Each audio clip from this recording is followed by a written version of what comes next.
Okay, Un2 Round 4, taking a look at how everybody is doing from a sales revenue perspective. Ben on top with 3 million, Taylor following behind at 1.8, and Spencer 1.6, Chelsea 1.4. So everybody else kind of close in that range. Ben definitely out ahead of the pack. Still invested quite a lot in about over half of what he made, but still ahead at 1.1. Taylor lower in from a profit perspective, but invested almost as much as Ben did this round. So that would be the difference there. Let's take a look at why Karma might have a little bit lower sales. We're going to go ahead and look at the market reports.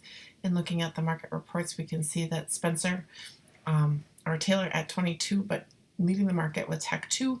Ben really doing well in both Tech 1 and Tech 2, and Powell at 20% with Tech 1, which is quite a lot of market share, and then 25% for Chelsea. So taking a look at where everybody's at, Karma's clearly too high from a price range perspective, not within the market. But one of the issues that Taylor's having, yes, she has a lot of Tech 2, but her price is really low. So the profitability isn't going to be there. A little bit better. Tech 2 is a higher technology and should be priced higher than Tech 1. So in this category, I think for Europe, Tech 1 is probably priced a little too high and Tech 2 a little too low. Same in Asia, Tech 1 is too high, Tech 2 is too low. And Tech 1 is just fine in the US, which is probably where most of your sales are coming from, but not here. So let's just take a look at this quickly and see where we're at. So we can see the amount of features that each group has offered. Spencer at 5 features, Ben at 3, Taylor at 2. So you can see that.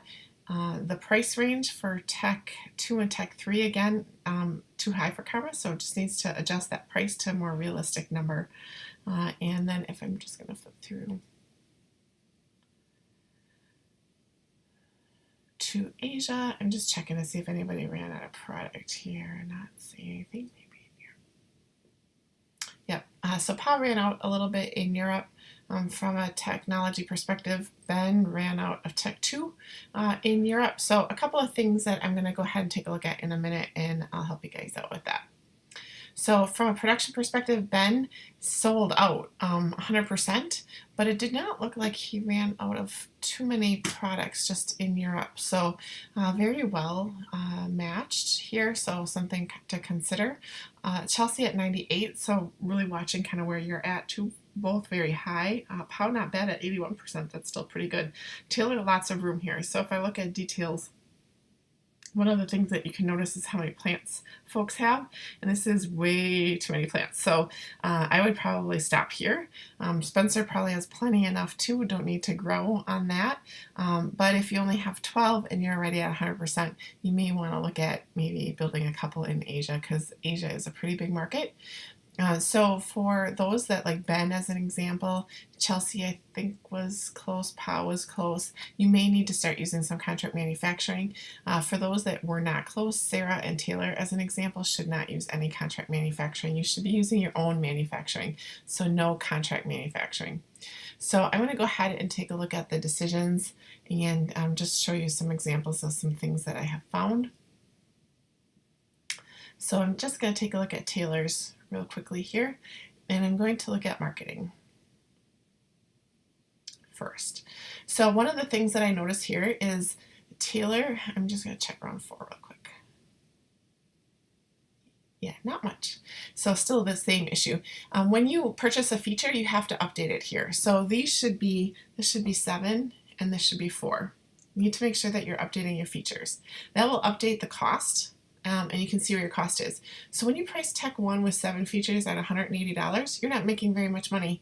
Not enough anyway. So in this case, I would definitely look at increasing that, which will increase your gross margin. So that is all adjusted here. This is your unit cost, and this is your gross margin. Now this is going to change based on your demand. So if your demand isn't very accurate, that could also increase or decrease that.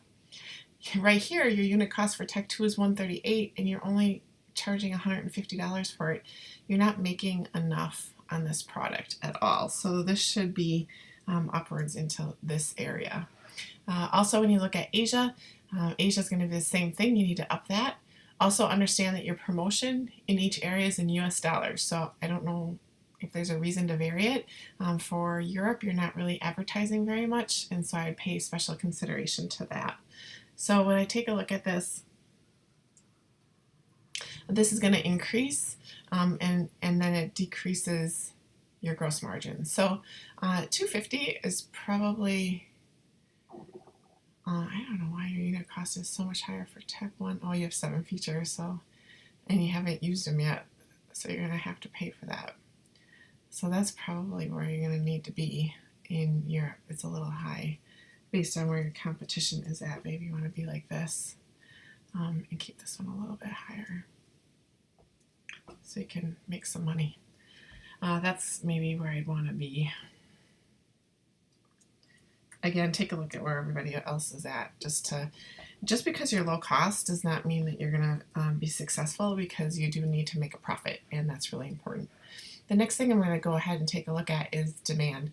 So here we've had some issues clearly with demand, and that's why these numbers are a little bit lower. So not horrible estimates and moving up, but part of the reason I think is the pricing wasn't real good on one, and a little bit better on the second one. So I think maybe fixing the Tech 1 prices and bringing them down a little bit and bringing your Tech 2 up might help with that.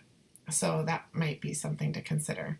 The other thing that I would do specifically for Taylor, because I don't think Taylor hit 100% or was close, would be to remove this and then use your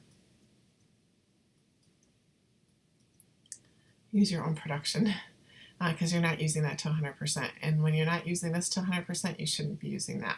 If you're selling both technologies in Asia, I would definitely sell Tech 1 in Asia.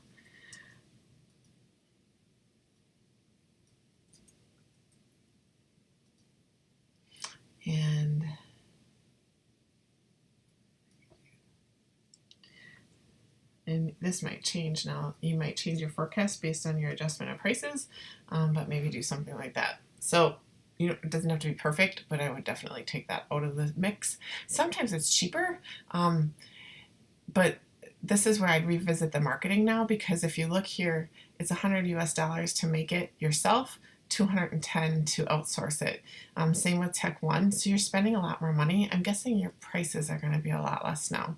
So yeah, when I come here now, it's 106 and 120. So definitely a little bit better and a higher profit margin for you here.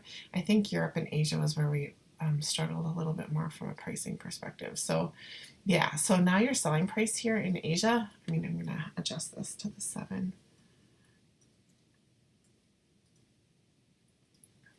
But now you can maybe make this 250 and make some money here. And your estimate isn't very high, so that's probably why that's lower, because it was so high before, your price was so high. And then here, this is a little bit of a better spot to be at. But you sold a little bit more there, so maybe even to balance that out a little bit. And Europe is probably going to be a big adjustment now. Yeah, so now you can be a little bit, these numbers will go up for than what you sell when you're a little bit more competitive there. And so I would leave it like that. So you have to make sure that your demand looks right, your production looks right, because all of this is going to change. So if I was to look at this now, my Europe Tech 1 and Tech 2, I might make it a little bit better than what you're at. This I would definitely move up to 29. This I might bring down to 28, and then I'll adjust that accordingly. But I think you'll have more sales in these areas now that you adjusted your outsourcing, because your outsourcing was costing considerably more than what you could do in-house. So I hope that helps. If you have any questions, let me know.